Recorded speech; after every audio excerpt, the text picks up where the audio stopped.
Hello, class.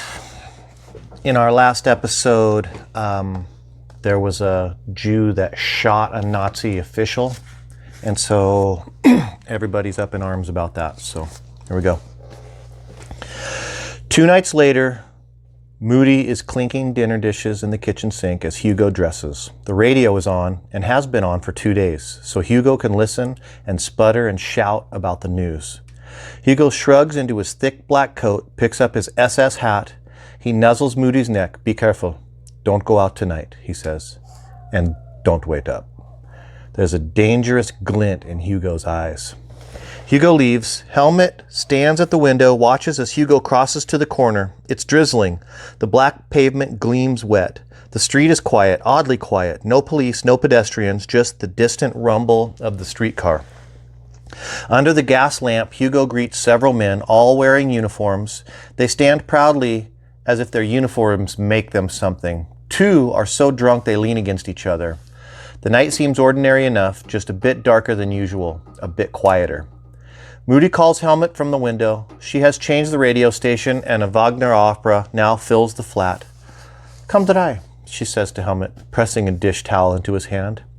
As Helmet dries the last dish, the Wagner opera is interrupted. A newscaster breaks in with a special report. "The Nazi official, Ernest Baumroth, has died." After that, the night explodes. Helmet hears distant shouts, crashing, splintering, the roar of engines. Trucks come and go all night. The next morning, just as Gerhard and Helmet finish breakfast, Hugo stumbles in the door. The smell of smoke hangs on his coat. There's a strange look of feverish excitement in his bloodshot eyes, making them a sharper and brighter blue. Moody brings him 2 soft-boiled eggs and blue egg cups and a thick sauce of rye toast. Hugo grabs a knife, hatchets off the tops of his eggs. He dunks the bread in runny yolks and gobbles it down. Hugo turns on the radio. In full cry, the newscaster interrupts with the details of the spontaneous riots against the Jews that have taken place all over Germany. It's all in retribution for the Jew who killed the Nazi official in Paris. Synagogues are burned down or nearly demolished. Jewish shops, stores, businesses, and private homes ransacked and destroyed. Jews arrested and trucked away. "It's terrible," says Moody. She touches Hugo's neck, folds down the collar on his shirt. "I agree. It's not pretty," says Hugo. "People do terrible things when they're angry. But Jews must learn that they can't get away with murder." Hugo finishes the second egg and his toast. He sucks the egg from his mustache, pushes away from the table, and heads to the bedroom. He collapses with a groan on the bed. Moody follows him, and from the kitchen, Helmet watches as she tugs off his boots, draws the blanket over him. Helmet wrestles a sudden wave of nausea as he realizes what Hugo did last night. But it's Gerhard who says something when Moody returns. "How can you?" he whispers to Moody. "You heard the news. How can you not say anything?" Moody bites her lip. She didn't answer for a long while, and when she does, she speaks without looking at her sons. "Silence is how people get on sometimes. I don't expect you to understand." Helmet's disgust turns to pain for his mother and disgust for himself. He recognizes silence. He's silent every night around Hugo, every day at school when Herr Vinke says terrible things about Jews, every meeting with the Jungvolk when they play games like Capture the Jew. Gerhard stalks out. Helmet leaves too. He heads towards school and then changes his mind and turns toward the Grindel district. Nothing prepares him for what he sees. The work of Hugo and his Nazi friends. The ruined shops and businesses, the burned out buildings, the smoldering synagogue. Its colorful glass windows shattered. The looters, their arms heaped with clothing, shoes, everything they can carry. The splintered furniture, the weeping women pushing broken glass with their brooms. All around is misery and destruction. Outside a pub, several drunken stormtroopers sit in soot-covered uniforms, singing about the greatness of Germany. Helmet catches the sour smell of beer, and it sickens him. He turns, catches his reflection in the window, loathes the silent German who stares back at him. All right, flash forward. Dust motes swirl in the late morning sunlight. Helmet follows the swirling stream to a cell window, stands on tiptoe, reaches to wipe the sill. It is verboten to look out the window, but later he will. Later, he will listen for footsteps in the corridor, the jangle of keys, and when it's clear, he will stand on the table. He will gaze beyond the high brick wall, the red tile rooftops, the spike of church steeples, the linen and chestnut trees. A sparrow flits by, nearly tempts him to the window, but he stops himself, wants to save the best part of the afternoon for later.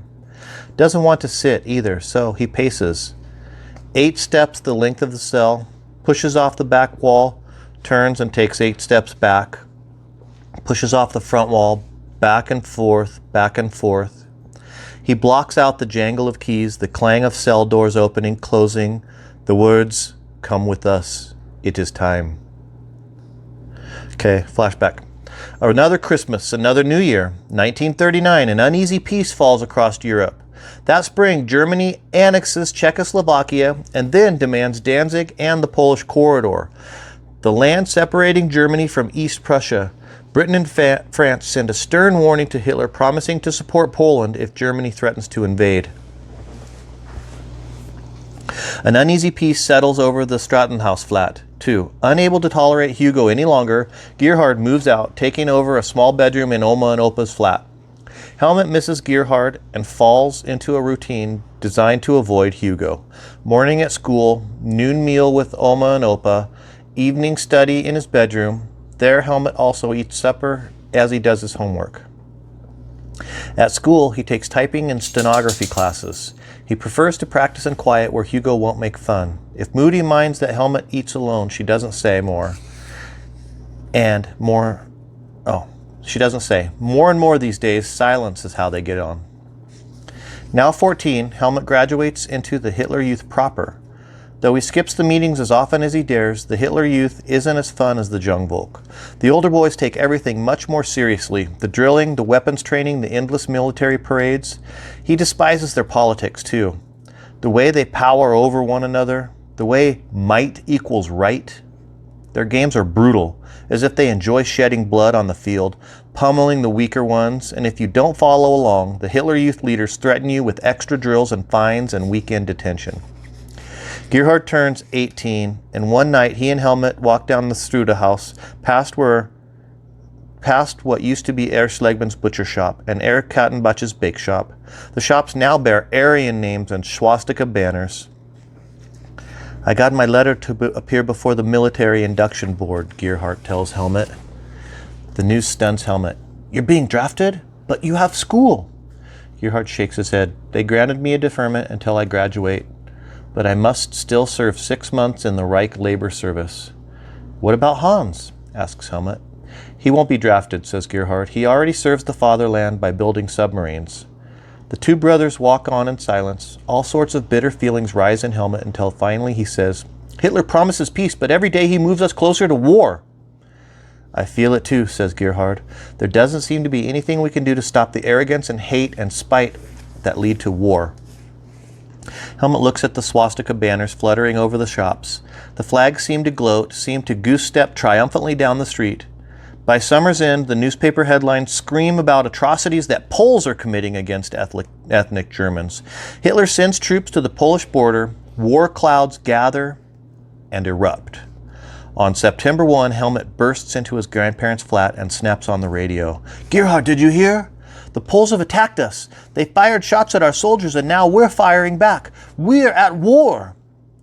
They listened in stunned silence. Hitler has declared war on Poland. Even now, as the RRG broadcasts the news, the Luftwaffe is bombing Poland by air, supported by tanks and infantry. The Reich has also passed a new law, the Extraordinary Radio Law, intended to protect the fatherland from lies and other enemy propaganda. Gerhard turns up the volume. Listening to foreign radio stations is forbidden, continues the newscaster. Violations will be punished by imprisonment or death. Helmut is infuriated by this latest restriction.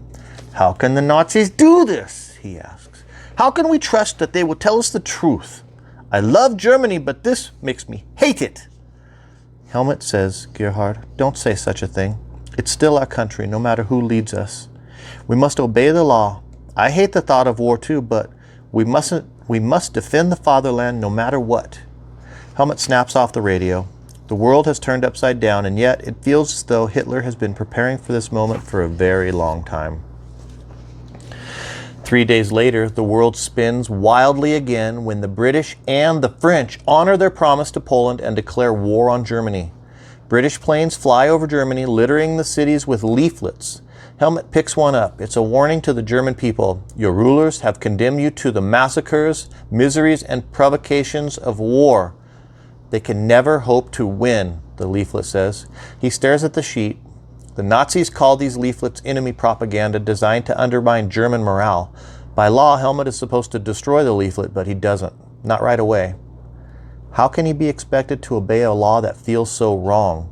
To obey a leader who strips away one freedom after another? All right, we'll stop right there. I'll talk to you guys later.